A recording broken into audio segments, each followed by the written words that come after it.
May 3 kategorya ang rodeo festival: professional, student men, at student women.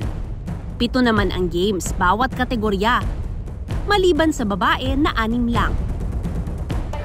Napakahalaga ang pagpili ng bakang swak sa kategorya at klase ng laro. There's a cattle we call non-playable. Non-playable, that means it's too dangerous, too big to be played.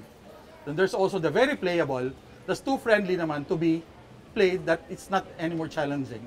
So you go in that very thin line for the event to be challenging, And fun. exciting, and fun. But not too strong that it's non-playable.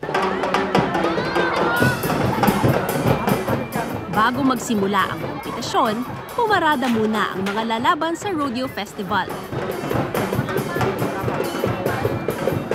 At dito ko napatunayang ang rodeo pang Gen Z rin. Nakilala ko ang Xavier University Rodeo na defending champion sa student category. Pero sir, iba ba pag dito sa Masbate, pag national? Iba yung climate, iba yung grupo, ang level of competition dito mas mataas. Opo. Ito kasi yung target talaga ng bawat rodeo player. Opo. Makarating ka ng national rodeo final. Ngayong taon, may bagong kopo ng lalaban sa National Rodeo Finals. Ang freshman hanggang junior animal science students ng Tarlac Agricultural University. Sir, bakit nyo naisipang bit-bitin sila dito? Para ma-experience din nila kung ano yung proper na competition and handling sa cattle. Oo.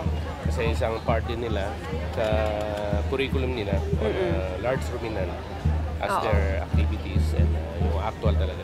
Mas maganda yung Kasama ang proper restraining at handling ng mga hayop sa pinag-aaralan nila sa eskwela.